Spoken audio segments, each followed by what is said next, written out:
Welcome to the final Knowing Life session. I hope you found the video stimulating so far. As ever, all you'll need is in the video itself. Over to Angus for our final talk. What have we been considering in this Knowing Life series so far? Well, we've been examining the theme of life from the Gospel of John. Much of the focus has been on the claim that Jesus is able to give us real life now. He says, "I have come that they may have life, life in all its fullness." But ultimately, we need to look even deeper. See, we need to look at the context of life against the backcloth of the reality of death. We need to look at life in the context of our own mortality. This year, dominated as it has been by the coronavirus, it has caused us to think more than perhaps we have done before about these sorts of things. And so, what is our answer individually and as a society to the reality of death? Let's take a look at an incident in John's Gospel. You'll see here a painting by Vermeer.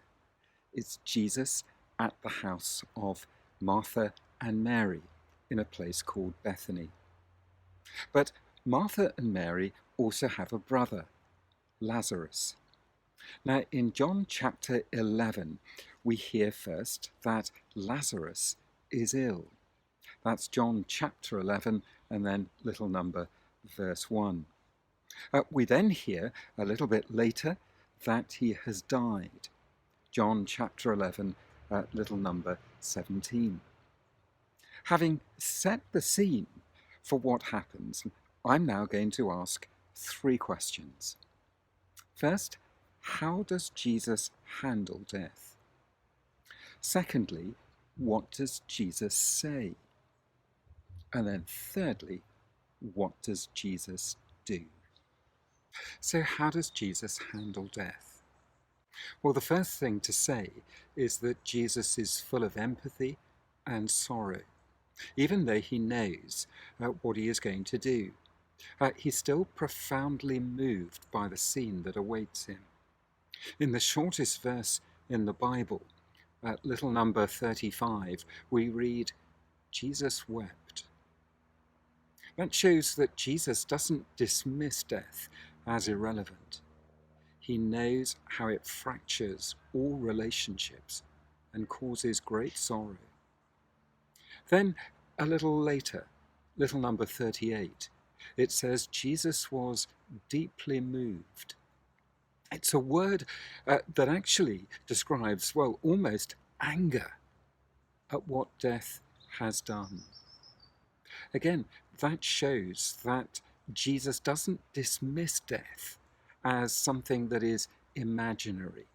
He knows that death is real, and it's our greatest enemy.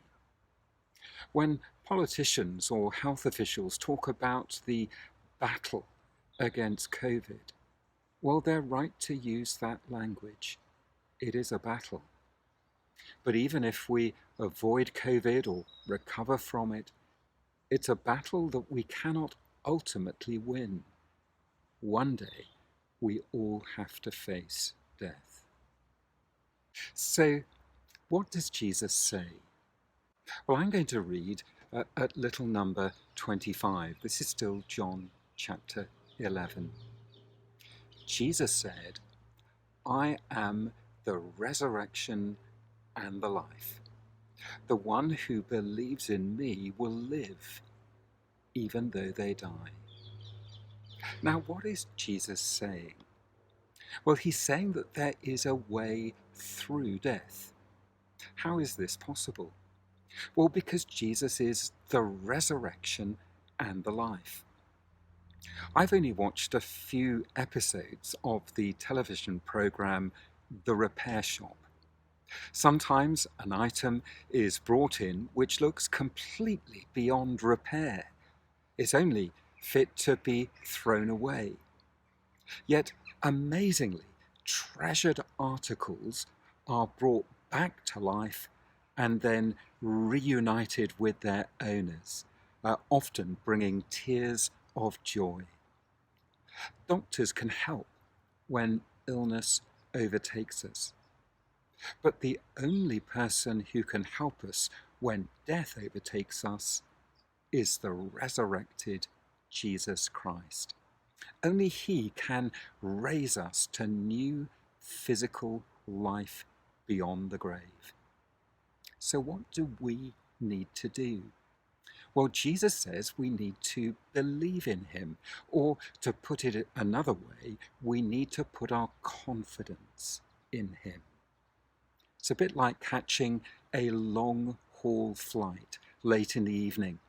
Night is coming, but as we get into the plane, so we find ourselves travelling through the darkness and landing in the light of a new day back home. As we entrust ourselves to the risen Lord Jesus, so He is able to get us home. But it's more than that. So let's come to our final question and look at what Jesus does.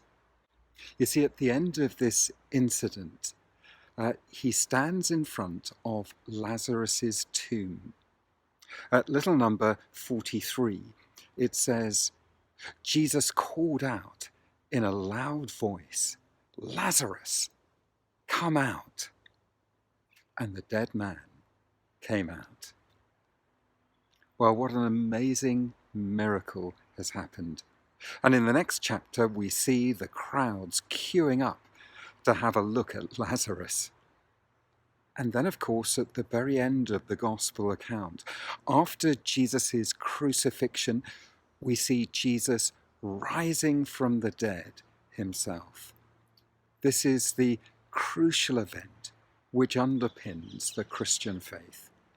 It shows that Jesus has defeated death, and therefore He is the only one qualified to take us through death to physical life beyond the grave. Well, why is all this so important? Well, this year, like no other, has reminded us of the reality of death. It's something which all of us must face. Generally, we are either in denial about death and put it out of our thinking, or we indulge in some wishful thinking. But Jesus offers us something real, tangible, and solid, genuine hope and confidence about the future. It's as solid and reliable as the evidence for Jesus' own resurrection. So it may be that the very best thing you can do is to check out the evidence for Jesus' resurrection yourself. Remember, Jesus is the only one who offers genuine hope for the future. Not just new life now, but resurrection life beyond death. If you want life in eternity, you have to go to Jesus.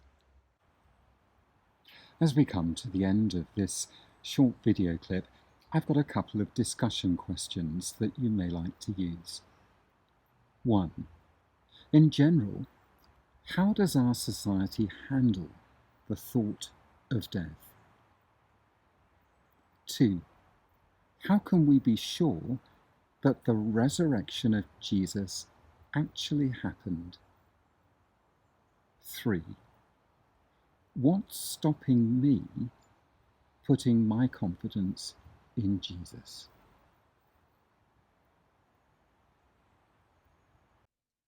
Well, we really hope you've enjoyed our Knowing Life series and that it's helped you begin to discover the person of Jesus. You may have more questions still, or you may be wondering where to next. There are two really good possibilities going forward. The first is, well, why not continue reading John's Gospel for yourself? We'd love to get a physical copy to you or a digital one.